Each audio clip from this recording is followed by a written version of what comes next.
दिनै बेयाव थानाय आइजोफोरा गावनि हौवाखौ बैसागोनि 1 खालाराव साबेसे खुलुमनाय दिनै आखाइ थिखांनाय बेयाव थानाय आइजोफोरा गावनि हौवाफोरनि गाननाय जोमनायखौ सुनानै होयो साबेसेया दिनै आखाइ थिखांनाय जायनि जाहोनाव दिनै हिनजावफोरा हौवाफोरनिफ्राय एरायलांबाय दङ आरो एरायनायनिबो मोननैसो जाहोन दङ मानो होनबा बिथांमोना दिनै रेशन कार्डनि बिजनि दख'ना दुलाराय बर' बिफा आफादनिनो अनजालु आफादगिरि अनजालु नेहाथारि बिथांमोननिनो गासै बिबानगिरि बे गामिनिनो गासै रायजो नोंथांमोन आरो गुबुन गुबुन रायजोनिफ्राय फैनो हानाय मानगोनां रायजो नोंथांमोन दिनै बेयाव फैनानै गोजोननायखौ मोनदों नाथाय गोसोआ जोबोद दुखु मानो होननानै बुङोब्ला जोंहा दिनै सासे जोंनिनो गागि सासे राफोद रेडिअ आर्टिस्ट टिभि आर्टिस्ट महरगिरि बिथां फैलाव बसुमतारिया मैया सोरगोआरि जानानै थांबाय दा बेखायनो आं नोंथांमोनखौ एसे खस्थ' मोननो लुबैदों अन्नानै बिथांनि जिउमाजों सोरगोआव थाहैथों बेनि थाखाय 1 मिनिट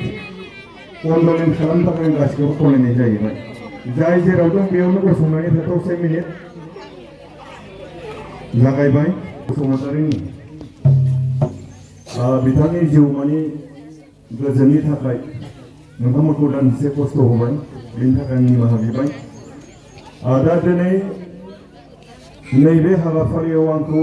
लेंहरनायखौ आं गोजोननाय मोनदों आं दहायनो बुंबाय एसे दुखु मोननाय फोरमायबाय जाथाया जानायनि थाखाय दा बेखायनो गोसोबायदि रंजानो हायाबो जानो हागौ बेखौ सिगाङावनो बुंखानाय जाहैबाय गोसोआ मोजां नङा दा जियानो जा दुलाराय बर' फरायसा आफादनि थांखियानो जाहैबाय जोंनि बर' समाजाव मोननैसो आखल आखुफोरा सोलायलांबाय दङ दा सोलायलांनाय गाज्रि जालांनाय बे आखल आखुफोरखौ लाबोफिननो हागोन नामा बेखौ नोजोर बोनानै दुलाराय बर' फरायसा आफादफोरा बे हाबाफारिखौ मावनाय जादों जों नुदों बैसागो फालिनायनि मुङाव जोंनि हारिमुवा सोलायनानै गाज्रि जालांबाय दङ बैसागो खुंनायनि मुङाव गोबां बर' फिसाफ्रा जौ लोङै लोङै मास मोनसे गाहाम खामानि मावनायखौ गारनानै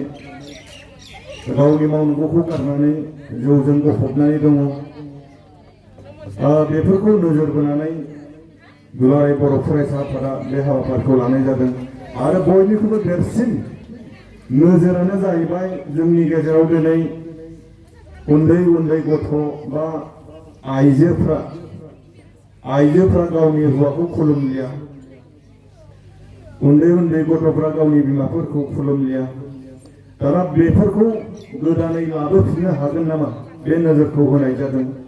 दिनै बेयाव थानाय आइजोफोरा गावनि हौवाखौ बैसागोनि 1 खालाराव साबेसे खुलुमनाय दिनै आखाइ थिखांनाय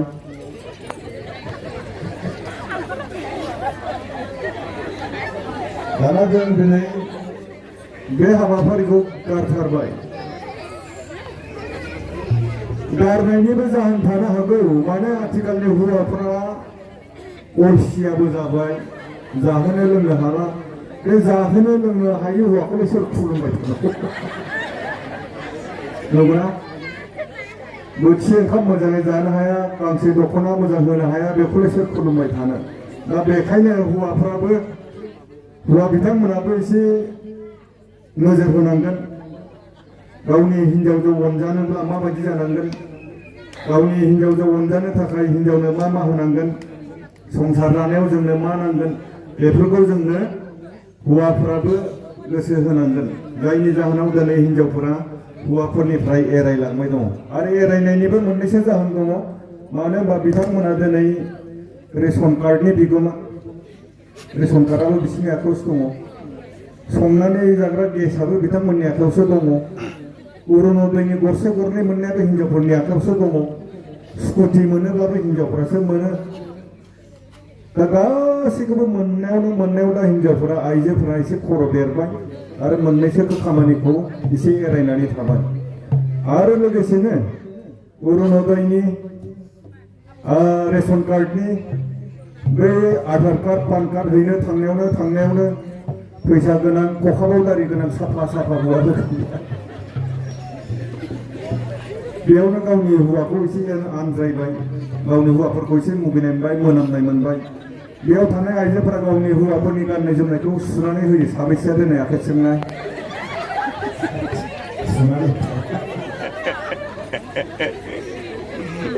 दा जायफोरा सुनानै होआ बिथांमोनहा एसे थान्दा दंबावो बेले खखाबाव दारि गोनां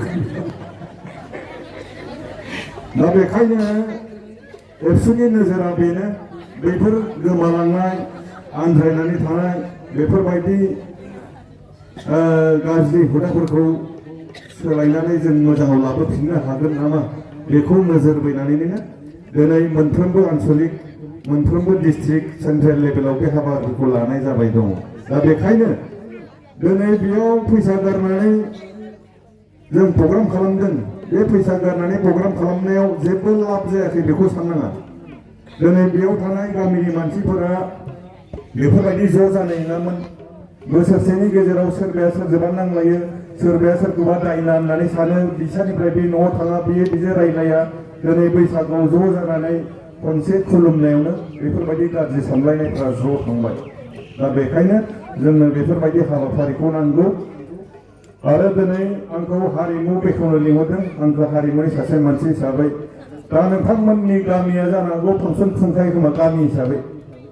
खुङोना खुंबाय थानांगौ जोंनि नांलायनाय खमलायनाय गाज्रि मोनलायनाय बेफोरो स्रां थाङो लोगोसेनो दिनै आं आर्टिस्ट हिसाबै आं बुंगोन नोंथांमोननि गामियाव साबैसेया मेथाइ खननानै गुबुननिफ्राय फैसा लाबोयो सासेबो गैया नोंथांमोननि गामियाव साबैसेया एक्टर खालामनानै फैसा लाबोयो सासेबो गैया नोंथांमोननि गामिनिफ्राय साबैसेया सिनेमा लिरग्रा मानसि दङ गासिबो गैया दा बेनो दिनै नोंथांमोननि गामियाव फांसन जाबाय दं मालायखौ 1.5 लाख 2 लाख 50,000 60,000 होनानै खालामबाय दं नाथाय नोंथांमोननि गामिनिफ्राय सासेबो दामग्रा सोरजिनो हायाखै सिफुं सुग्रा सोरजिनो हायाखै खाम दामग्रा सोरजिनो हायाखै बेखौ नोजोर बोनानै दिनै एबसुआ मोनफ्रोमबो आन्सलिकआव मा खालामो दल दामग्रा हारमनियाम दामग्रा खाम दामग्रा सिफुं दामग्रानि फोरोंथाय होयो दा बेयाव नोंथांमोना बेखौ लानो हानांगौ बेजोंबो जानो हायो दिनै सासे दल दामग्राया मोनायाव जुदि प्रग्राम खालामनो फैयोब्ला सासेयाव 5,000 लायो हरसेयाव जुदि 5,000 लायोब्ला मथा-मथि बैसागआ 1.5 माससो जायो 1.5 मासाव बिथाङा 5,000 बेसेबां मोनगोन सासे सल' खनग्राया 1.5 लाख मोनो हरसेयाव 1.5 लाखआ बेसेबां मोनगोन मास मोनसेयाव बेजोंबो जों जानो हायो सासे जेनेबा आं सिनेमा लाइनाव बुंबाय सिनेमा एक्ट्रिसफोरखौ नोंथांमोना सोरखौ साबसिन मोनो आइजो सिख्लाफोरा फुजि गेमस्रि लिपिका सोरखौ मोजां मोनो बिथांमोना मोनसे फिल्म बानायनायाव बेसेबां फैसा लायो 3 लाख 3.5 लाख लायो मोनसे फिल्मा सानबेसेयाव जोबो 15-20 दिनाव जोबो दाना 3 लाख 3.5 लाख मोनोब्ला बोसोरसेयाव 2-3 फिल्म बानायनायाव बेसेबां 9 लाख मोनो सासे प्राइमारिनि मास्टारा बेसेबां बोसोराव 2.5 लाख 3 लाख मास्टारफोराबो हाया माथो दा बेखायनो आं खावलायगोन बेयाव थानाय बिमा-बिफाफ्रा नोंथांनि खाथियाव मिउजिक स्कुल दंना गैया मिउजिक स्कुल गैया जोंनियाव मिउजिक स्कुलानो 2 दङ आर्ट स्कुल दं बेयाव मा खालामो बिमा-बिफाफ्रा गावनि खुदियाफोरखौ रबिबारै माब्ला थांनो नायनाय सिमलायाव बिमा-बिफाफोरा देलाय मोसाग्रा सावग्रा सिफुं दामग्रा सिफुं दामग्रा दल दामग्रा ओरैबायदि क्लास लाहैयो बे सानसेयाव जुदि क्लास लाहैयोब्ला बे रबिबाराव क्लास लाहैयोब्ला खुदिया सानसे मबाइलनिफ्राय गोजानाव थाखाबाय सानसे मबाइल नाया माने बे मोजां जाखाबाय प्रत्येक रबिबाराव दा बेखायनो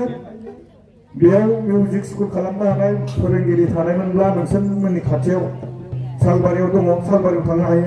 सालबारियाथ' गोदान जाथाराना बेलेग रबिबाराव लानानै थां खुदियाफोरनि साननाय मावनाय मोजां जायो माबायदि मोजां जायो मेथाइ खनग्रा सासे मानसिया माब्लाबाबो ड्राग्स जाया दल दामग्रा सासे खुदिया माब्लाबाबो ड्राग्स जाया फावथिना खालामग्राया माब्लाबाबो ड्राग्स जाया सासे मोसाग्रा मानसिया माब्लाबा ड्राग्स जाया बेखायनो फरायनायजों लोगोसे बेखौ खुदियाफोरखौ होफाबाय थानांगौ जाय मानसिया ड्राग्स जायो बे सिफुं दामनो हाया जाय मानसिया ड्राग्स जायो बे मोसानो हाया बेयो जोंनो मोजां नाथाय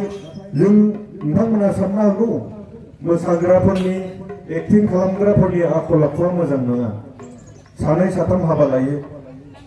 नाथाय मास्टारफोराबोथ' सानै सानै दंना सानै लाग्रा बेयावबो सोरबा दं खोमा मास्टारफोर माहाजोनफोराबो दं नोंथांमोननि गावग्रायाथ' जानाय आलासि गावग्राया सानै लागोन खोमालै